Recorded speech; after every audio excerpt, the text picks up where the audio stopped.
Today, I'm going to give you 5 reasons why you need to buy an adventure bike. And actually, there's one coming down the way right now. So as you guys know, I purchased my 2012 KTM 990 Adventure that's right behind me. This one, to be exact, almost a year ago. And I've done a lot of different things with the bike. I've modified it, I've ridden it all around, I've had quite some fun on it. And, well, it's changed my perspective, because I always saw these adventure bikes as the minivans or the SUV crossovers of the motorcycle world. The BMW GS guy that just wants to go to Starbucks and never actually take it off-road. But I think I'm starting to understand why it's that. You see, because these things are very heavy. Like, you cannot get past that. So when you do some more technical trails, well, they don't work out all that great. Or at least for me, because I suck. But on larger roads, on fire roads, on actually just an adventure, they're great. But without me continuing to just blabble into this microphone, which is a lot different because I don't use a GoPro anymore, I'm going to go ahead and get on the bike, and let's go through 5 different reasons why, well, you should consider one of these. Oh. Oh, man. And away we go. Whee! All right, traction control is off. It's this fun little button on the dash. It's so easy. Oh, it's great. No major modes, no fancy dashes. It's kind of why I love this thing so much. It's just simple, clean. All it is just a goddamn motorcycle. That's it. Nobody.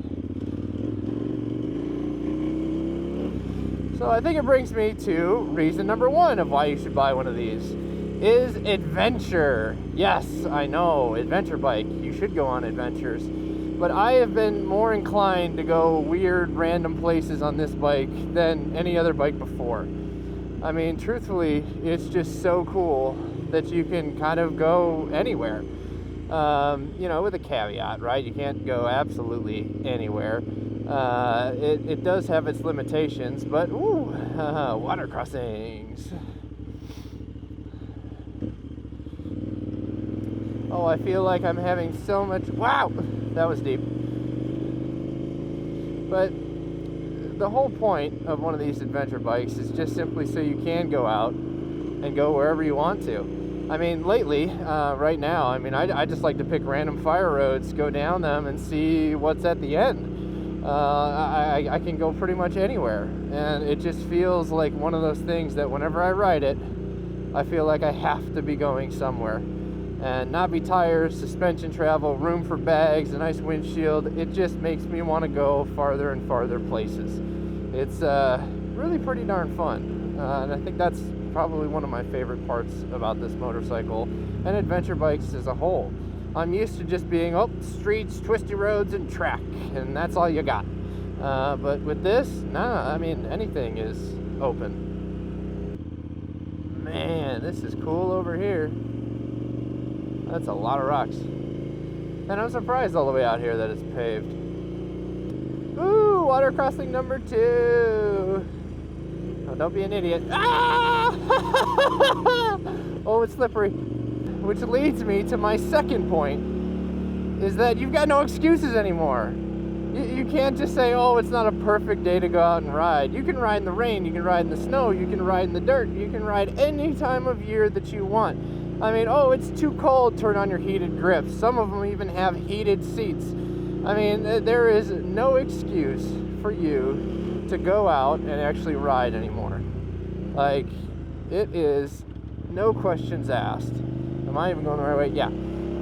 That you can't make up anything. You can go anywhere. You're on a bike that has gone across the country, across the world even. So what's your excuse of why you shouldn't go out and ride? That is a steep edge there. This Lexus is coming.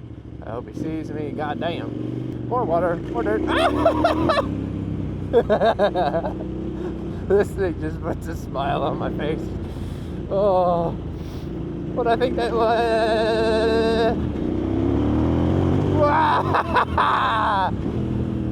oh. That makes it, is there ice on that? Oh, I know it's cold, but I didn't think it was that cold. Another cool thing about these bikes, and particularly the 990 from KTM, is the power. I mean, come on, there we go, here we go, here we go.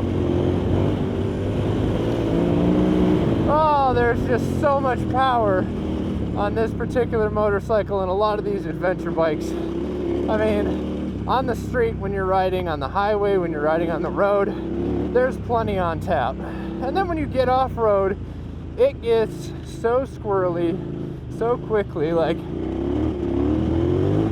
woo-hoo-hoo! I mean, just like that. You have so much on tap that you can just throw this thing around and get the back end loose very, very quickly. Which, when I first started riding off-road with this, it scared the crap out of me. But now I'm kind of like, oh, I got it a little bit. I'm used to it. On roads like this, yeah, I can handle it. But holy smokes, there is a lot there. I almost think there's a little bit too much at times. But for what I'm using it for, thank you, it works really, really well. And a good segue to that is the comfort. I mean, the seat's huge. It's very, very comfortable on long trips. I mean, I rode it for 1,000 miles and my butt didn't even hurt. My knees and my legs get a little cramped, but not as bad as you'd think. And you can stand up on these things and just not even notice. I mean, you got windshields to protect you from any wind. The side tanks, woo! The side tanks are just nice and covering on your legs. Wow! Yeah, the tanks cover your legs nicely. I mean, so you can ride it in pretty cold temperatures and still be all right. It is, yeah, one of the most comfortable experiences that I've had on a motorcycle. And I can understand why I would prefer this or a Honda Goldwing or a Giant GS or one of those monster, 1290 adventures that they have coming out nowadays on a long road trip across the country. That would be so comfortable, I could probably ride it so far. Oh man. Oh, it never gets old. Oh, this aspect is so much fun.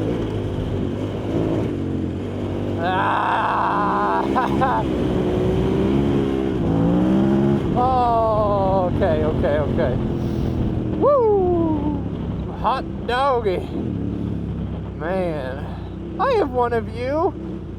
Look at all these little... Yeah.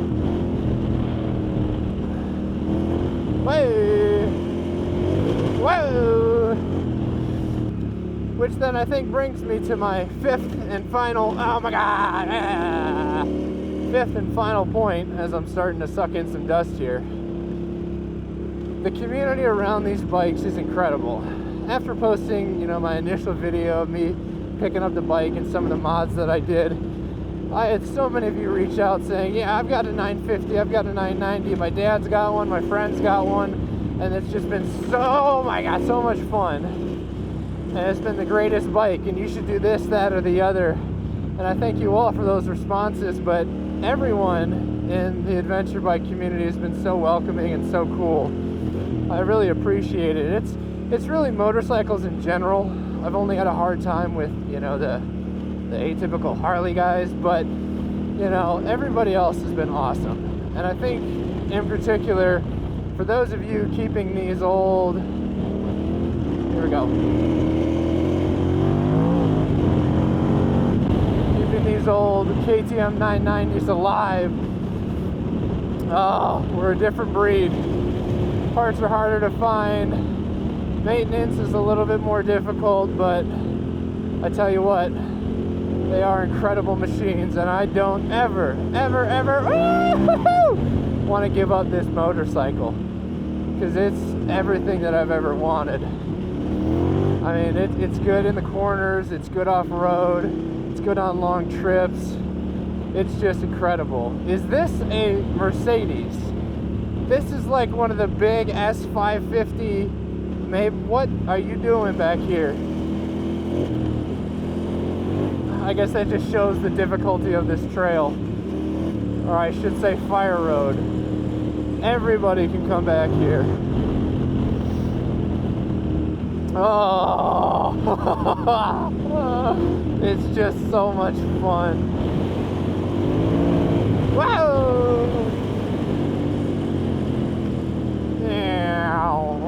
Oh, I'm like a kid again. Alright. Uh-oh. More mud. Oh. So with that, I hope you guys enjoyed today's video.